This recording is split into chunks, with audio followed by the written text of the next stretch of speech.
Dear students, welcome back. As you know that on 17th of November, you are going to have your first internal assessment test. And in that test, this time number system and polynomials are there in the syllabus. So you must be revising the topic at your place. Today we'll revise few more sums from the number system for your internal assessment. Okay, so the first question is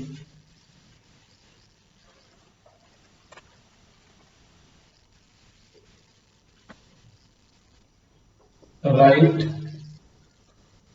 1.27 and there is a bar on 27 in the form P by Q. So you have to write 1.27 and there is a bar on 27 in the form P by Q. Now you know that this bar represents the repeating decimal or recurring decimal, means we can say that x is equal to 1 point. Now as the bar is on 27 both, that means both the digits will be repeated like this, 27, 27, 27, 27, so on, and it goes up to infinity. Okay, now how many digits are being repeated over here? 2 digits. So that means we have to move this decimal 2 places towards right. As only 2 digits are repeated, that is why the decimal is shifted 2 places. Now if only 1 digit is repeated, then the decimal will be shifted 1 place, and similarly if 3 digits are repeated, the decimal will be shifted 3 places towards right. Now to displace this decimal 2 places towards right, we have to multiply the whole equation by 100. So when you multiply it by 100, then 100x is equal to 127.272727 and so on. Clear? You can see we have multiplied the whole equation, both sides of the equation by 100. So 100x is equal to 127.272727 so on.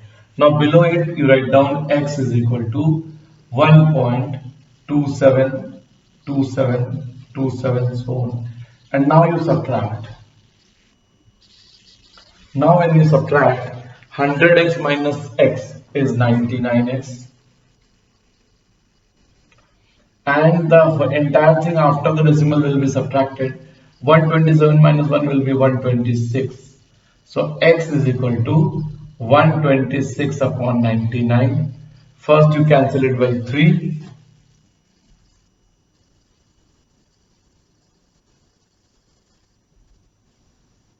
Again by 3. So the final answer is 14 upon 11, and you can see that it is in the form of P upon Q. The final answer is 14 upon 11. Clear?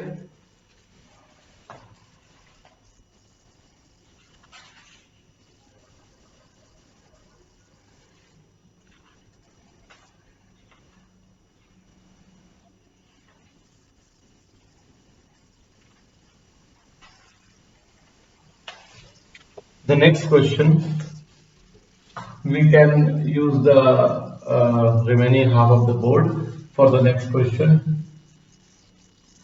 Rationalize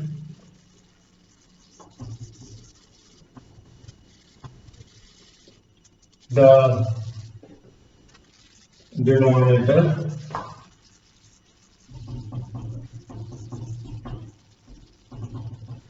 of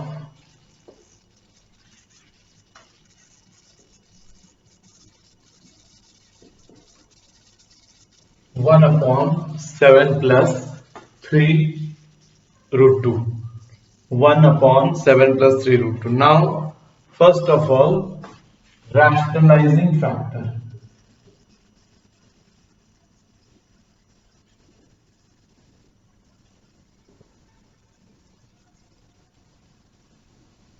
Rationalizing factor. Now, how to find the rationalizing factor? Whatever irrational number is written in the denominator, simply change the sign in between the two terms. Like here 7 plus 3 root 2 means plus is there, so you change, if there is plus you make it minus, and if there is minus you make it plus, and that will be the rationalizing factor. So here the rationalizing factor will be 7 minus 3 root 2. Okay, the rationalizing factor will be 7 minus 3 root 2. Now what happens? You multiply both the numerator and the denominator by this rationalizing factor. That means you multiply it 1 into 7 minus 3 root 2 upon 7 plus 3 root 2 into 7 minus 3 root 2. Okay, you multiply both the numerator and the denominator by the rationalizing factor. So in the numerator we will have 7 minus 3 root 2, and in the denominator a plus b into a minus b will be a square minus b square, that is 7 square minus 3 root 2 square. Okay, a plus b into a minus b, that is a square minus b square. So 7 square minus 3 root 2 square. Now 7, that the formula that we have applied, the identity that we have applied, I hope it is clear to everyone. A plus b into a minus b is a square minus b square. That is the identity that we have applied. So 7 minus 3 root 2. Now 7 square is 49 and 3 root 2 square. So 3 square is 9, root 2 square is 2. 9 into 2 is 18. Okay. So 7 minus 3 root 2 upon 49 minus 18 will be 31. So divided by 31, and that is your answer. 7 minus 3 root 2 upon 31, that is your answer. Now you can see that the denominator is already a rational number. 31 is a rational number.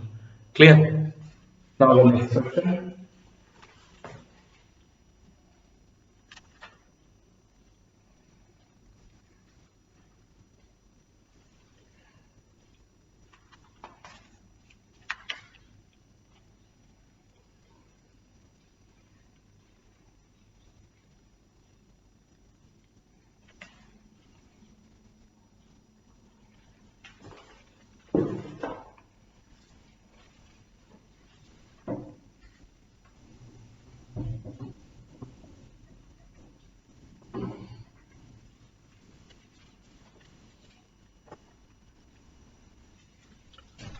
So before we start the next question, I hope all of you have studied the law of exponents in class 8th also, and this year also I have told you about law of exponents, so we just revise it. A to the power n into a to the power n means when the bases are same, then the powers are added, so it will be a to the power n plus n. When the bases are same, then the powers are added, so a to the power m into a to the power n is equal to a to the power n plus n. Then second one, a to the power m divided by a to the power n will be equal to a to the power m minus n. Okay, when we are dividing, a to the power m divided by a to the power n is equal to a to the power m minus n. And the third one, a to the power n whole to the power n will be equal to a to the power mn. Okay, a to the power n whole to the power n is equal to a to the power mn. And one more, that anything to the power 0 is always equal to 1. So a to the power 0 is equal to 1. Now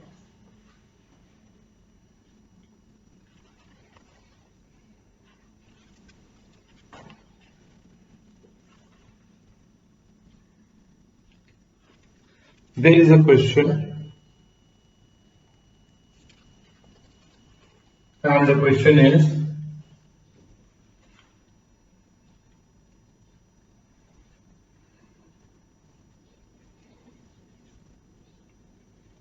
(125) whole to the power minus 1 upon 3. You have to find the value of 125 whole to the power minus 1 upon 3. Now what happens? You know that 125 can be written as 5 cube. Okay, because 5 into 5 into 5 is 125. So 125 can be written as 5 cube and to the power minus 1 by 3. I just told you here in the third law, you can see a to the power m whole to the power n is equal to a to the power m into n. So the powers will be multiplied.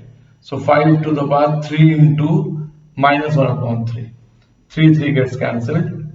So it is 5 to the power minus 1. 5 to the power minus 1 means 1 upon 5. 5 to the power minus 1 means 1 upon 5, and that is your answer.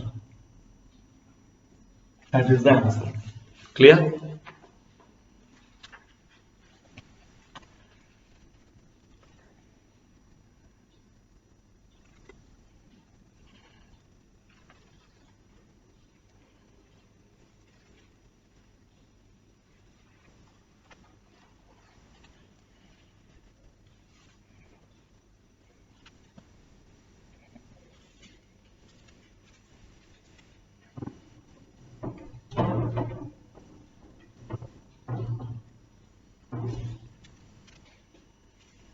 Another question. Find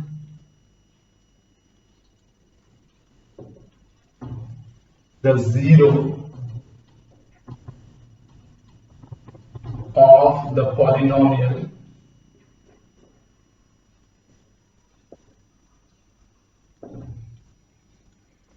px is equal to 5x minus 60 upon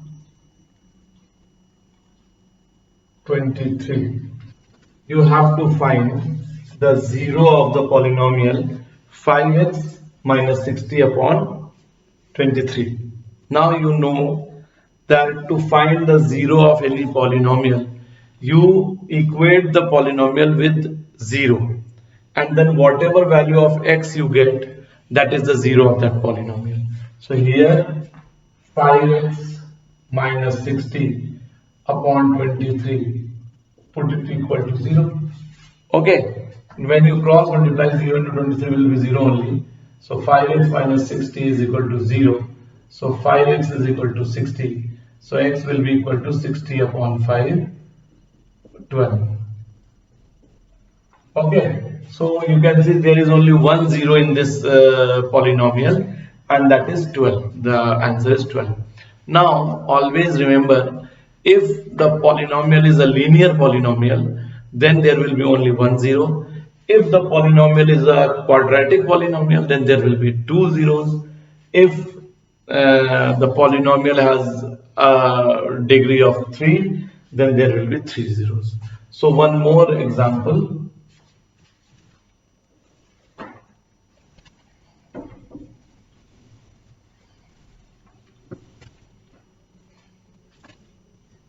Find the zeros of the polynomial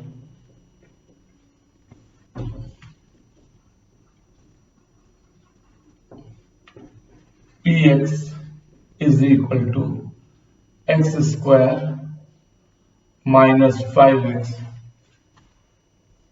minus 6. Now you can see, as it is a quadratic polynomial, so there will be two zeros. So the method remains the same. You put it equal to 0 first. Now you have to factorize this expression by splitting the middle term. You can see the constant term is 6 and there is a negative sign in front of it. So you have to think of two numbers whose product is 6 and whose difference is 5. So the numbers are 6 and 1.